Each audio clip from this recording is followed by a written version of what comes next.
자, 거미집 우리가 이론입니다. 자, 작년에 또 출제를 했었죠. 그래서 여러분 이제 19회 시험에 처음 출제해서요. 시험 문제 한 8번 정도 나온 것 같아요. 그래서 많이 출제를 하는 것 같아요, 요즘. 저희 같으면 출제 안 할 텐데, 좋아하시는 교수분이 계신가 봐. 계속 그분 들어가면 요거 출제 꼭 하시더라고요. 그래서 만약에 경기 변동에서 작년엔 경기 변동, 거미집 이론에서 2문제 냈는데, 만약 올해 낸다면은 거미집 이론에서 출제하지 않을까, 이렇게 봅니다. 그래서 이 거미집 이론은 농축산물 시장에 처음 도입된 이론인데, 이것을 이제 건축물 시장에 도입된 거죠. 즉, 생산 기간이 오래 걸립니다. 장기, 공급의 시차가 있는 생산 기간이 장기간 소요되는 농축산물 시장에서의 불균형, 수요량과 공급량이 같지 않다. 자, 이런 불균형은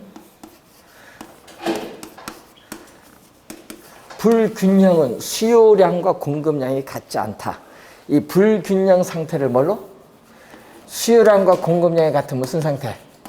균형 상태로 시간이 흘러감에 따라 어떻게 조정되어 가는가, 이걸 분석한 모형이 거미집 이론입니다. 그래서 거미집 이론의 가정을 보면요, 올해죠, 2021년도의 수요량은 올해 2021년도의 가격에 의해서 뭔다? 영향을 받는다. 그러니까 금기의 수요량은 금기의 가격에 영향을 받고, 공급은 다르죠. 공급은 아까 시차가 있으니까 올해 공급량은 언제? 전기, 작년도 전기, 작년도의 가격에 영향을 받는다.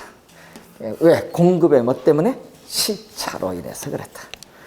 자, 그래서 우리 요즘 보면요, 농축산물에서 한 해는 가격이 폭등, 그 다음에는 폭락, 폭등, 폭락이 주기적으로 반복되는 것은 공급에 뭐가 있다? 시차, 시간적 갭, 시차가 존재하고 있기 때문에 그렇습니다. 그럼 시험 문제는요, 계속 출제하는 것은 거미집 이론의 유형 123페이지에 요걸 출제를 하는데, 그러면 출제할 때마다 여러분 8번 출제, 8번 다 출제된 게 있어. 그게 뭔지 아세요? 수렴형. 요것은요, 시험에 출제할 때마다 계속 출제를 해요. 뭐 당연히 작년도 나왔겠죠. 문제가 거미집으로 나오면요, 수렴형은 반드시 내요. 왜 그러냐 하면은 이유가 있겠죠. 이게 왜 이것을 계속 출제할 수밖에 없냐 하면요, 안정적인 균형이기 때문에. 예? 거미집 이론에서 안정적인 균형을 나타내는 수렴형은 출제할 수밖에 없어요. 자, 이런 얘기거든요. 자, 여러분 거기에 그림을 보면은 공급 곡선의 기울기는 뭐다? 공급 곡선의 기울기는 급하고 수요는 이렇게 완만하다. 자, 수요와 공급이 만나는 점, 이 점이 무슨 점? 균형. 수요 곡선과 공급 곡선이 교차하는 점이 균형입니다. 균형. 자, 균형인데 이 점은 뭐죠? 불균형. 그럼 이 불균형이, 이 화살표는요, 시간이 흘러가는 거. 시간이 흘러감에 따라 점점 뭘로 가죠? 이렇게 균형으로 접근해 가죠? 이걸 수렴형. 이게 수렴형. 그래서 수렴형 조건을 보게 되면은, 자, 이 수렴형의 조건을 보면은 수요 곡선. 자, 수요 곡선의 기울기, 예, 절대값. 수요 곡선은 마이너스 기울기를 가지니까 절대값 붙여준 거예요. 수요 곡선의 기울기 절대값과 공급 곡선의 기울기 절대값을 비교했더니 어디가 크다? 공급 곡선이 크다. 자, 그럼 탄력성은 또 어떻게 되냐? 자, 수요의 가격 탄력성,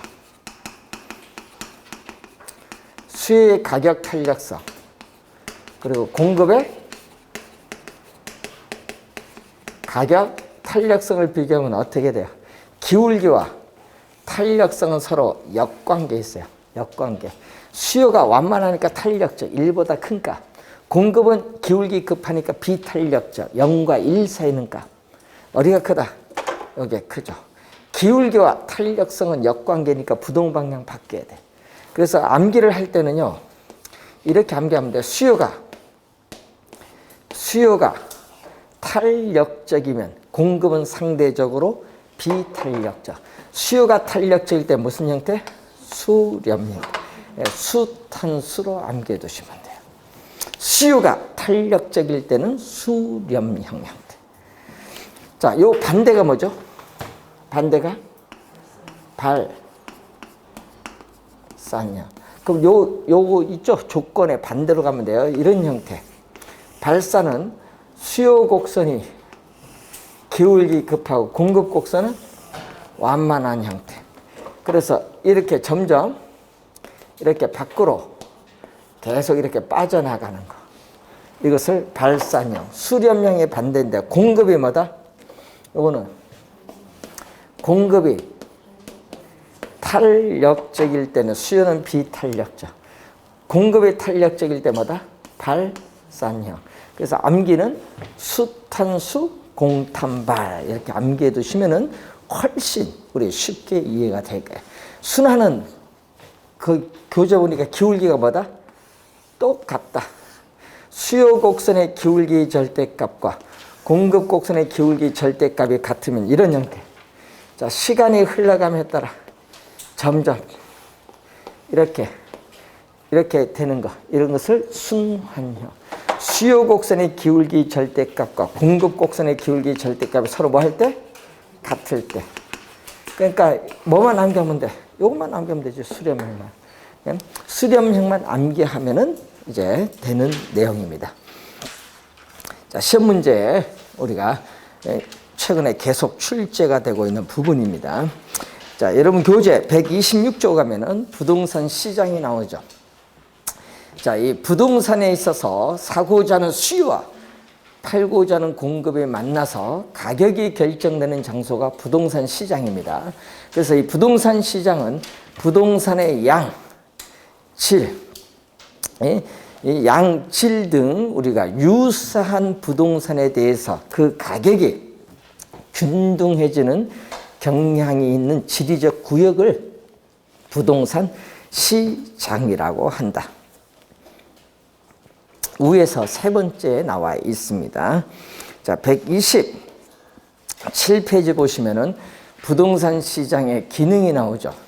자, 우선 시장에서 수요와 공급이 만나서 가격이 결정되면은 토지는 부증성의 특성에서 한정되어 있기 때문에 이 가격에 따라 시장에서 수요자에게 자원이 배분되는 기능, 공간 자원이 배분되는 기능을 가져요. 또 우리 매매나 임대차에 있어서 우리는 또 교환의 기능이 있어요. 교환. 가격 결정되면 교환이 이루어지죠, 항상. 자, 그리고 우리 매도자, 매수자, 투자자들에게 공인중개사가 정보를 제공해주는 기능을 가져요. 그럼 정보를 제공해주는 거 어떻게 돼요? 처음에 매도자가 불러본 가격이 5억이다. 매수자가 불러본 가격이 얼마? 3억이다.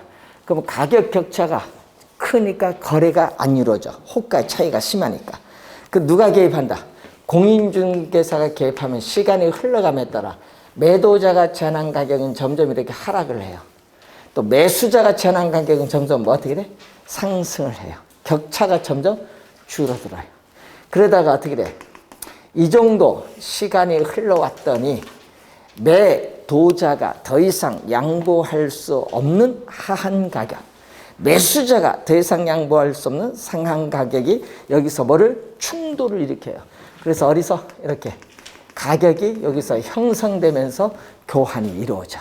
가격 형성의 기능 또는 가격 창조로서의 기능을 또 가지게 돼요. 자, 여러분이 토지는 용도면에서 비슷하면 대체가 가능하죠. 그래서 이 지속적인 토지의 대체 경쟁을 통해서 토지를 최선의 이용, 최유효 이용의 상태로 조절하는 과정에 있어서 부동산의 양, 질, 이걸 조정해주는 기능도 가져요. 자, 여러분 토지를 빌려서 이용한 대가를 지대라고 하죠.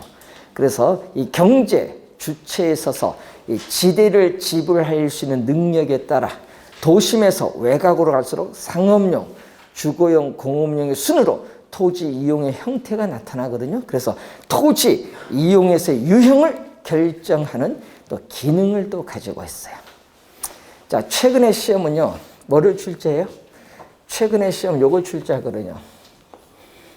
최근의 시험은 토지의 특성에 따르는 부동산 시장에 뭐가 있다? 특성. 그리고 이제 또 배우시게 될 효율적 시장 이론. 요 두 개를 묶어서 최근에 계속 출제를 하고 있어요. 뭐 작년 시험도 여기서 지문 2개, 여기서 지문 3개 해서 한 문제. 그래서 여기서 계속 두 개를 묶어서 계속 시험 문제를 출제하고 있다. 이렇게 보시면 되겠습니다. 올해도 중요하겠죠. 그러면은 자, 토지의 특성 중 가장 중요한 특성 중에 하나가 뭐죠? 부동성. 자, 부동성에서 공간적 작용 범위가 일정한 지역에 한정되는 경향이 있는 국지적 시장. 작년에 또 여기서 또 지문을 출제했거든요.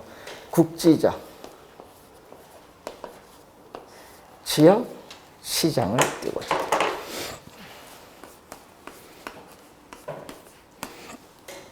자, 여러분 부동산 시장. 작년에 또 요 개념 또 출제했거든요. 요걸 마켓. 시장을 마켓이라고 하면은 자, 용도에 따라 주거용 부동산 시장, 상업용 부동산 시장, 공업용 부동산 시장, 용도에 따라 이렇게 나눠질 수 있죠. 요 각각 나누어진 각각을 우리는 요 마켓에 대해서 서브자를 붙여. 서브 마켓. 요걸 번역을 여러분 부분 시장이라고 번역을 하는데, 예? 우리 경제 경영에서 부분 시장으로 번역을 하지 않고 뭘로 번역한다? 하위. 작년 시험에는요, 하위로 출제했어. 하위 시장. 부분 시장이 하위 시장이거든요. 그래서 이렇게 용도에 따라 전체 부동산 시장이 이렇게 여러 개의 시장으로 나누어지는 형상을 뭐라고 하죠? 이걸 시장의 분화. 작년은 시장의 세분화 개념 출제했거든요. 시장의 세분화를 줄여서 분화인데, 요걸로 인해서 뭐가 형성돼? 지금 부분 하위 시장이 형성.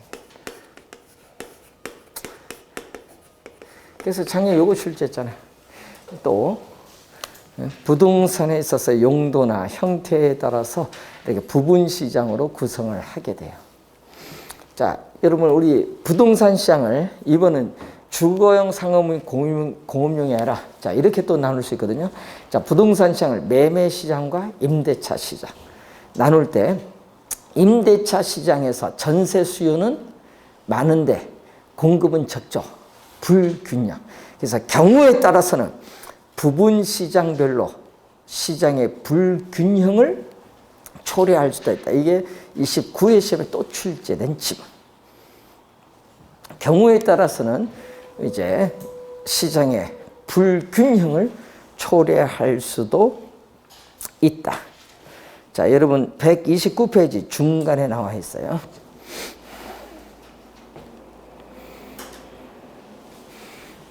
요게 제일 또 지문이 여기서 많이 구성돼서 또 출제를 하죠. 실제 보면은. 자, 그리고 이 개별성. 물리적으로 똑같은 토지는 오직 하나밖에 없다. 개별성으로 인해서 부동산 상품은 표준화가 어렵다. 네? 그렇기 때문에 일물, 일가의 법칙이 적용되지 않고, 또 부동산에 있어서 대체의 가능성이 상당히 낮습니다. 자, 그 일반 상품과는 달리 또 시장에 도매상, 소매상 같은 유통 기구가 없기 때문에 시장이 체계적으로 조직화되어 있지 않다. 뭐를 가져온다? 비조직적인 비조직화.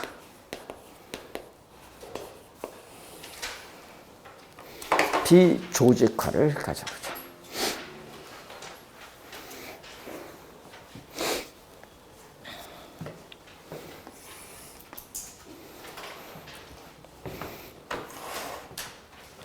자, 개별성으로 인해서 또 요즘 부동산 소득은 불로소득이라는 부정적 인식 강하게 나타나고 자금 조달 계획 출제된 조사도 있다 보니까 부동산 거래 내용의 사실을 공개하기를 뭐한다? 꺼려해요. 거래의 뭐죠? 비공개성, 은밀성이 나타나요. 거래의 은밀성. 그러다 보니까 정보, 우리가 수집하는 비용 많이 들고, 그리고 우리가 정보 수집도 곤란한 특성을 가진 게 바로 거래의 비공개성으로 그렇다. 그래서 부동산 시장을 좀 더 복잡하고 다양하게 만드는 요인이 되기도 해요. 개별성에서 나타나는 그러한 특성이 되겠습니다.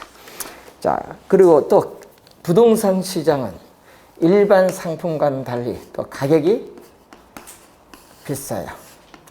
그러니까 가격이 비싸니까 다수가 아니라 뭐다? 소수. 다수가 아니라 소수. 자, 그래서 소수의 구매자.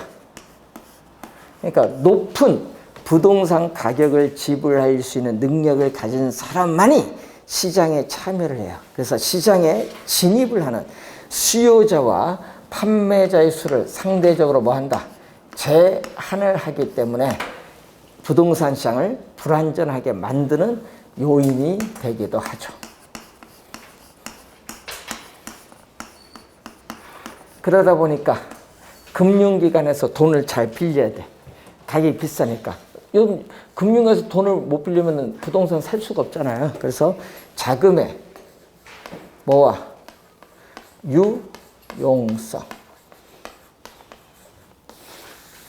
자금의 유용성과 깊은 관련을 가지고 있는데 이 자금의 유용성은 우리 정부의 화폐 금융 정책에서 대출 금리에 많은 영향을 받고 있다.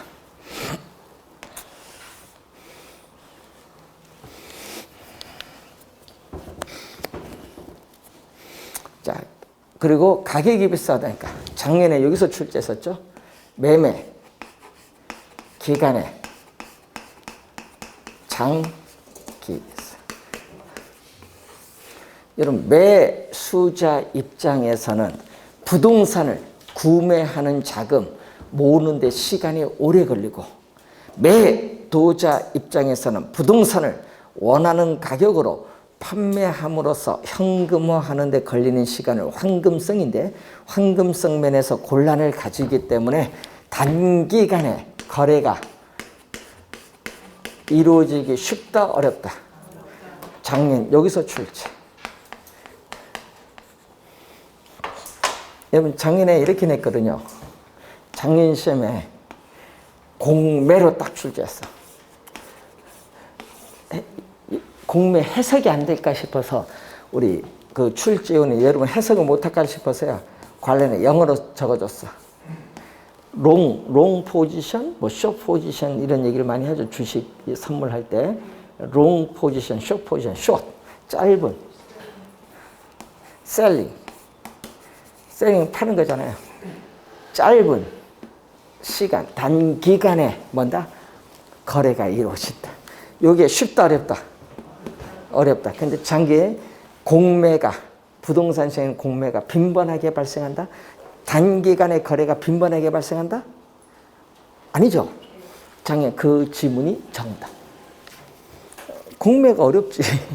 짧은 시간에 거래가 쉽다, 어렵다? 어렵다. 공매가 쉬운 게 아니라 어렵다. 이거. 작년 정답.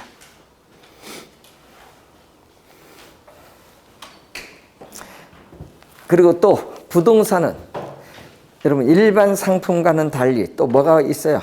부동산 일반 상품과는 달리 또 우리가 법적 제한이 많아요. 법적 제한이 많다는 것은 그만큼 뭐가 돼? 예? 수요, 공급 조절 기능이 떨어지기 때문에 가격에 왜곡을 발생시키면서 우리가 부동산 시장을 또 불안전하게 만들어요. 또 부동성, 부증성, 영속성, 개별성의 특성이 있어 단기에 부동산에 대한 수요가 증가하더라도 바로 즉시 공급을 늘려주기가 어렵다. 그걸 수요 공급 조절이 쉽다 어렵다? 어렵다. 또 이것도 곤란해. 그러다 보니까 시험 문제에 제일 많이 나온 게 있어요. 단기간에 부동산 가격에 왜곡을 발생시킬 가능성이 높다. 그 지문을 단골로 출제하는 지문.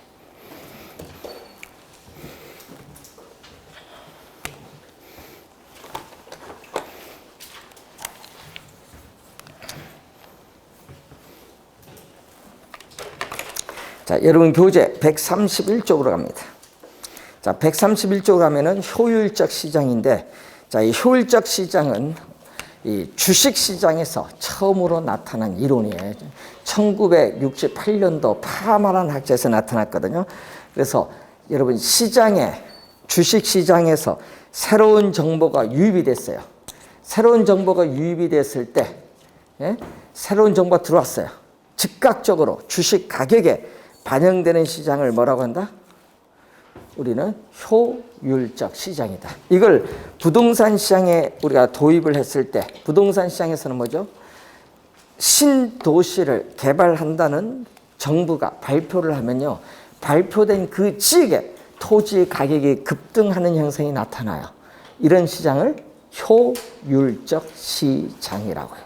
그러면 이 효율적 시장은 시장 가치에 반영되는 정보, 어떤 정보를 반영하느냐, 이 정보의 내용에 따라서 약성, 중강성, 강성의 세 가지 시장으로 우리가 나누어 볼 수 있다. 이렇게 보시면 되겠죠. 자, 그러면은 작년 시험에서도 이 세 가지 시장에 유형해서 지문이 딱 출제를 하죠. 보면은 과거로 갑니다. 자, 여러분 과거. 자, 과거에 추세적인 시간이 흘러감에 따른 이 추세적인 정보가 현재 시장 가치에 반영되는 시장을 약성 효율적 시장. 자, 과거의 정보만 반영되기 때문에 현재와 미래의 정보를 획득하기 위한 정보 비용이 발생한다. 정보 비용이 발생한다. 자, 그래서 이 과거에 이미 발표된 추세적인 정보, 이 역사적인 이러한 자료를 가지고 현재 시장 가치가 어떻게 변동하는가, 이것을 우리는 통계적으로 분석하는 것을 뭐라고? 기술적 분석. 그래서 약성, 효율적 시장의 투자자들은 이 기술적 분석을 통해서 나타난 여러 가지 기술적인 지표를 가지고 투자를 한다 하더라도 결코 초과 이윤을 획득할 수 없다. 초과 이윤은 획득 안 되는데 뭐보다?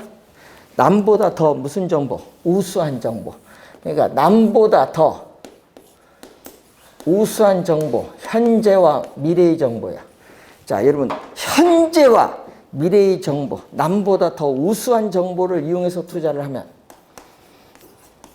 남보다 우수한 정보를 이용해서 투자를 하면은 뭐는 얻을 수 있다? 초과 이윤은 얻을 수 있다. 이런 경우에는. 자, 여기다가 더해줍니다. 과거의 추세적인 정보뿐만 아니라 현재 공개되는 이용 가능한 정보까지 더해줘요. 그럼 여기에 바로 무슨 시장? 중강성 효율적 시장. 요 두 개, 과거에 이미 발표된 정보, 현재 공개적으로 발표돼서 이용 가능한 정보, 이걸 합쳐서 공식적으로 발표된 정보, 공표. 자, 이 공식적으로 과거에 이미 발표됐고 현재 공개되고 있다. 이 공식적으로 발표된 정보죠. 자, 공표된 정보에 공표된 정보. 자, 공식적으로 발표된 정보를 토대로 해서 투자를 한다. 요 두 개를 합쳐서 우리 뭐라고 한다? 기본적 분석. 자, 뭐 삼성전자가 미국 텍사스주에 뭐 18억을 투자 발표를 했다. 이런 거. 예? 이런 것을 가지고 분석하는 걸 기본적 분석. 공표된 정보를 토대로 해서 현재 시장 가치가 어떻게 변화하는가를 분석하는 겁니다. 자, 그래서 중강성 효율적 시장의 투자자들이 기본적 분석을 통해서 우리가 투자를 한다. 투자를 한다 하더라도 뭐는 또 초과 이유는 얻을 수 없다. 그렇지만 뭐를 통해서 또 남보다 더 우수한 미래에 공개되지 않은 미래의 정보를 이용해서 투자하면 초과 이유는 얻을 수는 있다. 자, 그림 봤을 때 어떤 시장이 중강성 효율적 시장이라면 그 시장은 약성 효율적 시장을 포함하고 있기 때문에 약성 효율적 시장의 성격도 가지고 있다고 볼 수 있습니다. 자, 우리 시험 문제 이 개념이 많이 내거든요. 공표된 정보든 공식적으로 발표되지 않은 정보, 비공개된 기업의 내부 정보죠. 공표된 정보들, 공표되지 않은 정보들 이미 시장 가치에 모두 반영이 되는 시장을 강성 효율적 시장. 이 개념 진짜 많이 내거든요. 그래서 과거, 현재, 미래의 모든 정보가 시장 가치에 반영됐기 때문에 정보를 획득하기 위한 비용은 존재하지 않는다. 그래서 완전 경쟁 시장에서 상품에 대한 모든 정보가 공개되어 있다는 완전한 정보라는 가정에 가장 잘 부합이 되는 시장이 강성 효율적 시장이기 때문에 강성 효율적 시장을 진정한 의미의 효율적 시장이라고 합니다. 진정한 의미의 효율적 시장이다. 그래서 강성 효율적 시장의 투자자들은 과거, 현재, 미래 어떠한 정보를 이용해서 투자를 한다 하더라도 어느 누구도 강성 효율적 시장의 투자자 어느 누구도 초과이는 결코 획득할 수 없다. 그렇지만 약성이나 중강성은 뭐죠? 우수한 정보를 이용하면 초과이는 얻을 수 있지만은 강성은 어느 누구도 결코 시장에서 초과이는 획득할 수 없다. 작년에 또 출제했어요. 하여튼 그 질문 많이 나거든요. 좀 주의 좀 해두시고. 자, 여러분 교재 그 133페이지 표를 좀 또 주의 좀 해두시면서 134페이지 보시면은 자, 어떠한 형태의 효율적 시장이 부동산 시장에 존재하는가는 나라마다 다를 수 있고 또 효율성의 정도도 나라마다 다를 수 있어요. 자, 부동산 시장이나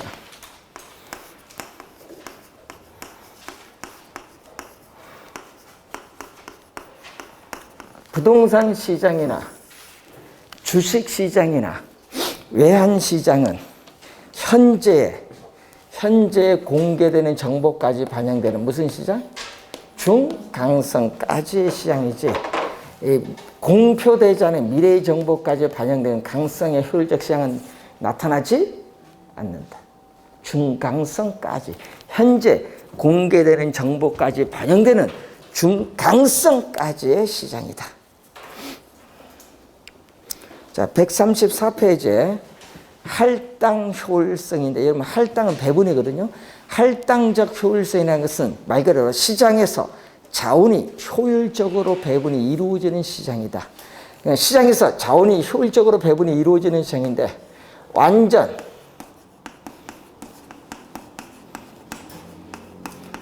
경쟁 시장은 현실적으로 존재하지 않는 이상적 형태의 시장으로서 자원이 효율적 배분이 이루어지는 시장인데 완전 경쟁 시장은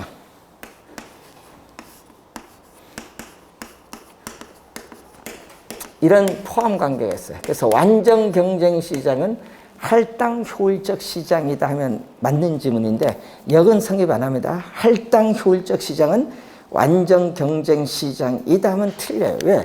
이 빚금친 부분에 포함이 안 되니까. 이 빚금친 부분은 완전 경쟁에 포함이 안 되니까. 그래서 여러분 교재에 뭐가 나오죠? 할당 효율적 시장은 완전 경쟁 시장을 의미하는 것은 아니다. 즉 불완전 경쟁 시장. 이 빚금친 부분, 이 불완전 경쟁 시장도, 자 여러분 초과 이윤이 1억 원이에요. 초과 이윤을 획득하는 데 드는 비용도 1억이에요. 그럼 같으면은 어떻게 돼요? 이윤이 없죠. 예, 그럴 때 우리는 할당 효율적 시장이 된다. 그래서 불완전 경쟁 시장이라도 정보의 가치와 정보 비용이 일치한다. 자, 불완전 경쟁 시장이라도 이 정보의 가치와 정보 비용이 일치하면은 뭐가 없어요? 초과 이윤이 없지. 초과 이윤이 없잖아. 이때 시장을 우리는 할당 효율적 시장이다. 초과 이윤이 없을 때 할당 효율적 시장이다. 그러면 이때 정보 가치와 정보 비용이 일치해서 우린 초과 이윤이 없을 때, 없은 할당 효율적 시장일 때는 과대 또는 과대 또는 과소평가된 부동산은 존재할 수가, 과소평가된 부동산은 존재할 수가 없다.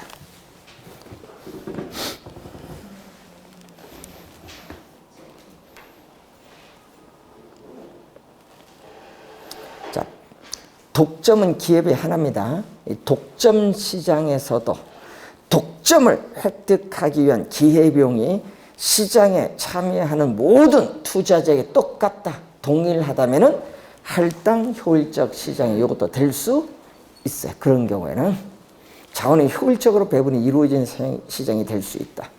자, 여러분 시험 문제 나올 때 좀 주의해야 될 건 요건데, 부동산 시장에서 부동산 투기가 발생하는 것은, 또 부동산 시장에서 특정의 어떤 투자자가 초과 이윤을 획득할 수 있는 것은 시장이 불완전하기 때문이 아니라 시장에서 자원이 효율적으로 배분이 이루어지고 있지 않기 때문, 즉 할당 효율적이지 못하기 때문에 나타나는 현상이다. 질문 찾았죠? 네. 그래서 시험 문제는요, 우리 출제위원이 요걸 출제를 많이 하대요. 자, 부동산 시장이 불완전 경쟁 시장이라 하더라도 할당 효율적 시장일 수 있다, 없다? 할당 효율적 시장일 수도 있죠. 그 작년에도 출제했잖아요. 3번 출제했는데 요거예요. 불완전 경쟁 시장도 정보 가치와 정보 비용이 일치한다면 할당 효율적 시장이 될 수 있다, 없다? 있다. 그걸 출제를 계속 하고 있어요. 그 지문 맨 끝에 있다의 동그라미. 그게 포인트. 위에서 135페이지 위에서 두 번째 줄. 있다의 동그라미. 시험에 없다로 많이 냅니다.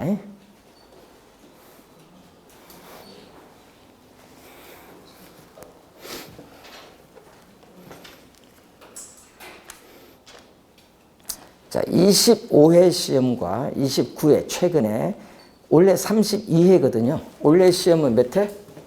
원래는 32회. 그러니까 25회, 29회는요, 계산 문제를 출제를 했는데, 그 계산 문제가 여러분 거기 나오는 정보의 가치 구하는 계산 문제가 거기 예제가 136페이지에 나와 있는데, 이 예제 관련해서 요거 원래 32회니까 원래 나올 수도 있어요. 자, 이제 투자론을 배웠기 때문에 이제 요 문제를 이번 달에는 강의를 하는데, 자, 이 내용은 잠시 쉬고 시작합니다.